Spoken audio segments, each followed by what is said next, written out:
Greetings, traveler. Have you ever been in a situation when playing Dungeons and Dragons where the sorcerer in the group is just so incredibly powerful that not only it makes the encounters trivial, but it also makes every other player in the group feel horrible because they just cannot match the damage output of the sorcerer? Today, I want to talk about how this situation happens. I want to talk about the hard mode of dealing with this situation. And finally, I want to share my easy way of handling this situation to make sure that everybody keeps having fun. My name is Xanthos. I've been working in the games industry for over 13 years now, playing Dungeons and Dragons for about twice as long.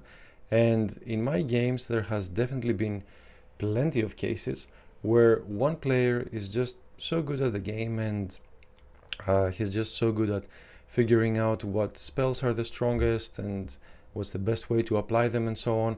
Usually it's the sorcerer, but actually it's not always the sorcerer, right? This can happen to basically any class. So that player is just so powerful that his damage output is 2, 3, 5, even 10 times higher than any other character in the group.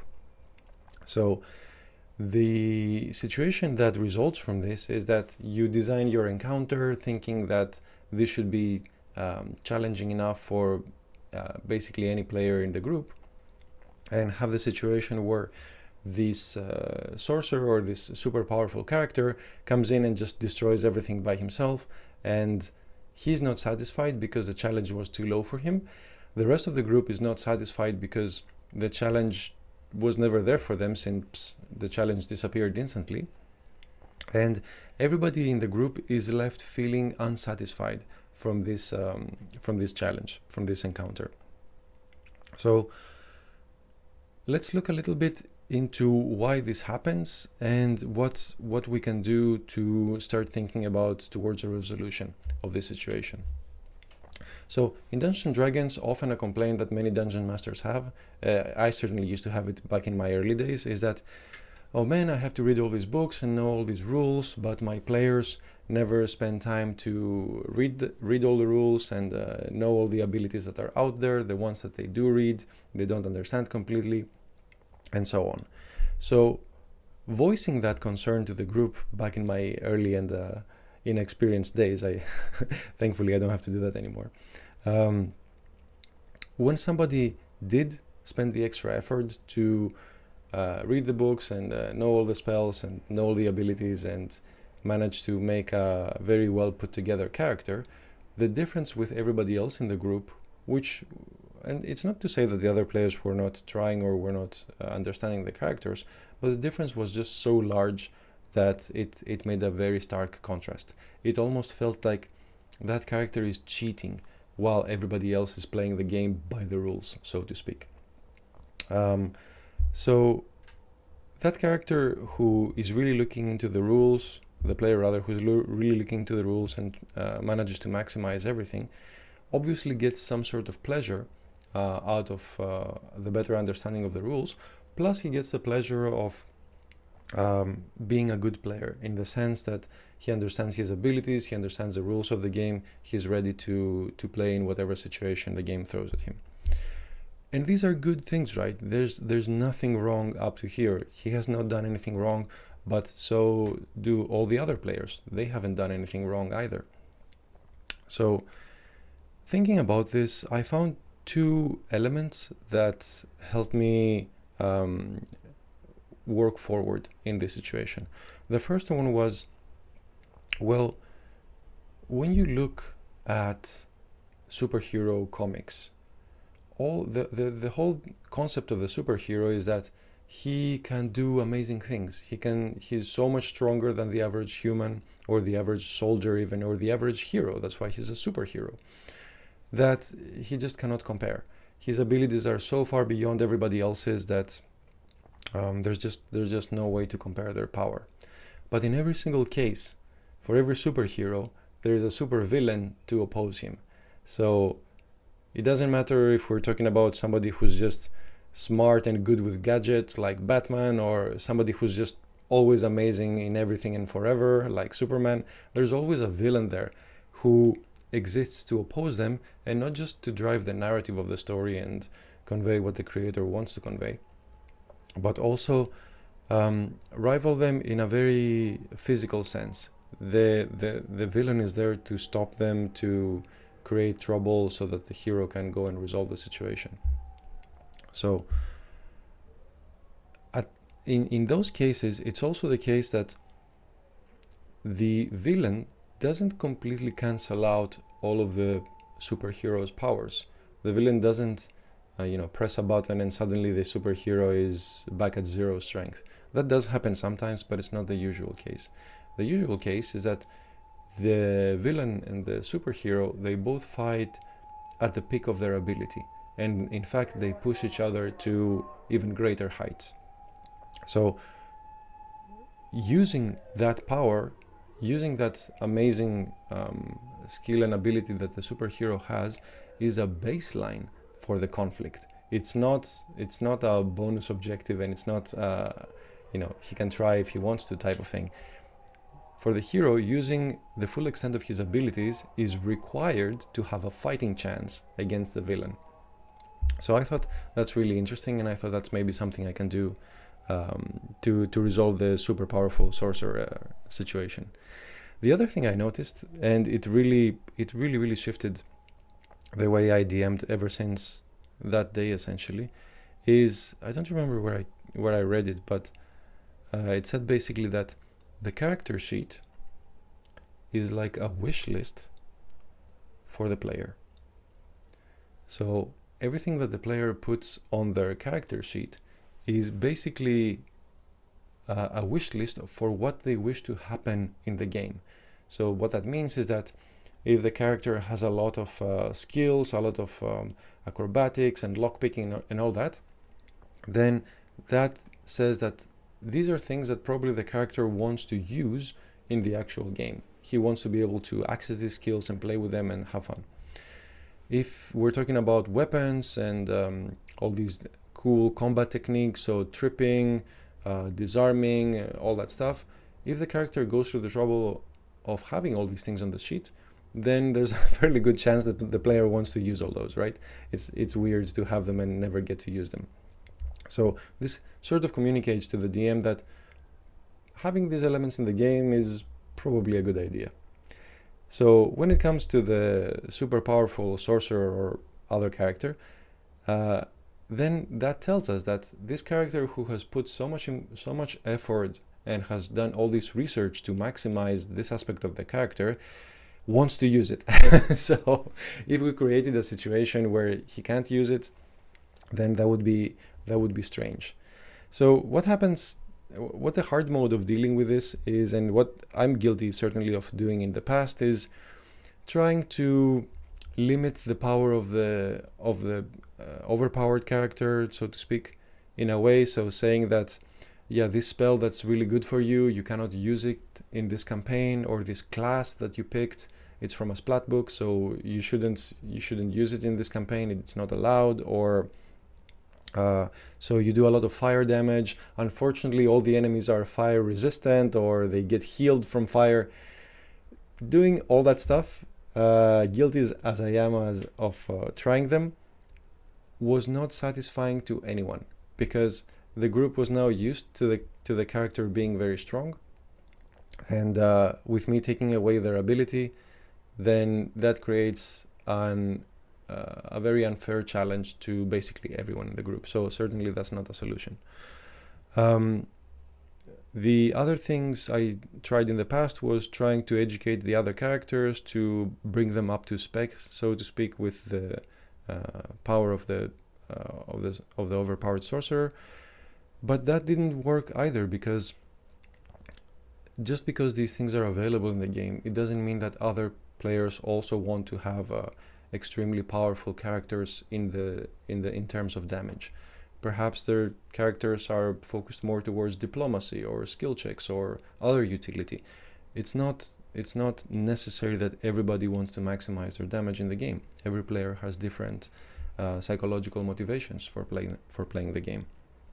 So that was definitely me trying to work things out in the hard mode. So keeping in mind the superhero situation and keeping in mind how the character sheet is basically like a wish list for the player, what I did was, instead of trying to limit the overpowered character and boost the others, or somehow try to diminish his power and put roadblocks for him left, right, and center, instead I thought, well, what if, instead of doing all that, I could provide a challenge that only the superpowered character can solve. And that challenge is not 100% of the challenge that the players face in the encounter. So let's say, for example, that this super strong sorcerer can do very, very high amounts of single target damage, right? So that his own power automatically limits him in some way. So if he can do very high single target damage, then probably he cannot do so much area damage, and vice versa. Or if he's very good with a certain type of spell, then he's bad with other types of spells. So what if, when designing the encounter, I would create a challenge that is suited just for him? And I felt quite silly making these thoughts when I did, because that is exactly what I'm supposed to be doing for the group as a dungeon master anyway. So in a sense, I shouldn't be doing anything different to solve this situation. I should be just creating a good challenge for the group. So in that case, the sorcerer would have to focus on taking out these like very high hit point, very tough targets inside the combat. And at the same time, the other characters who didn't have as high of a damage output, they had their own abilities to apply in combat. So that could be disabling enemies or doing low amounts of damage to many enemies, something that the sorcerer couldn't do in that situation. So that's their utility to the group. Or perhaps there's an enemy character that's rather one of the enemies, and when that enemy gets to the sorcerer, it's very easy to take the sorcerer down and completely disable him. So perhaps the role of other characters in the group would be to take out that character to make sure that the sorcerer keeps blasting away. So the more I thought about it in this sense, the more obvious it became to me that if I simply design the encounter to fit the group, then not only the sorcerer can have a blast playing his character, but also the rest of the group is having fun and is getting fulfilled in the way that their character wants to get fulfilled. Whether it's opening locks, doing acrobatics, casting healing spells, being a bodyguard, being a crowd controller, all these other little roles, or being a buffer, all these other roles exist there for the players to take advantage of, right? And just because one character does more damage than the others, that's not bad, and that's not to say that the other characters are meaningless in the group. I thought that that's a silly way to think about it. So after thinking of these things, I went back and I redesigned the encounters. I paid even more attention to what the sorcerer is super good at. I made sure that there is enough challenge for the sorcerer and enough things to blast so that combat for him doesn't end on the first round when he just obliterates everything, but there's things to challenge him specifically at his strong point and force him to think of different ways to overcome challenges, how to split his resources between the different enemies, which enemies to prioritize, because if there's too many enemies and he only has strong single target abilities, then he cannot use these an infinite amount of times. So thinking about it in this way, not only I could create more satisfying encounters for the sorcerer, but also challenge him at his strong point, which somebody who puts so much effort into creating something strong is probably desirable for him.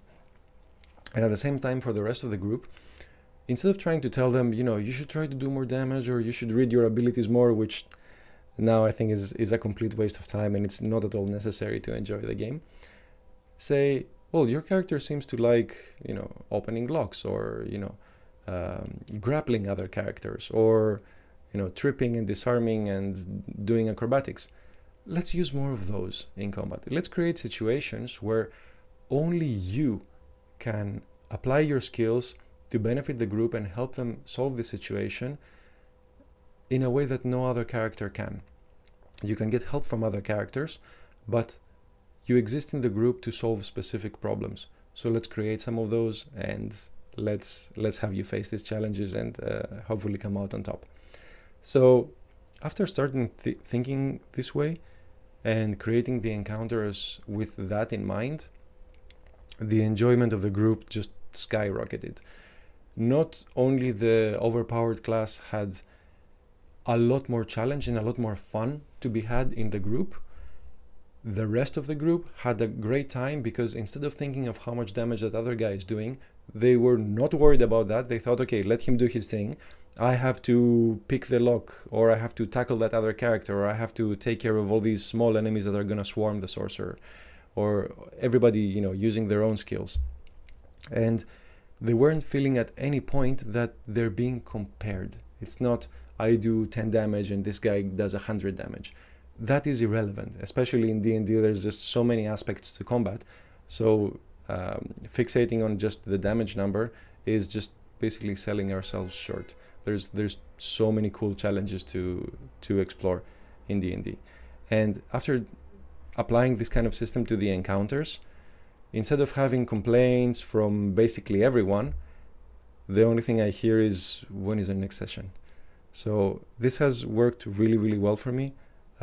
It turned the situation where somebody is ruining the fun for the entire group without them doing anything wrong, mind you, to a situation where everybody's having fun and everybody's playing their characters to the fullest.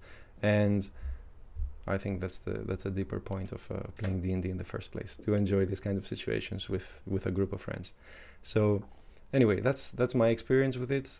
I hope that's helpful to at least one other person out there. If you have creative ways of dealing with this situation as well, by all means, please share it, and I'd love to read about it. Thank you so much for your time, and as always, have fun.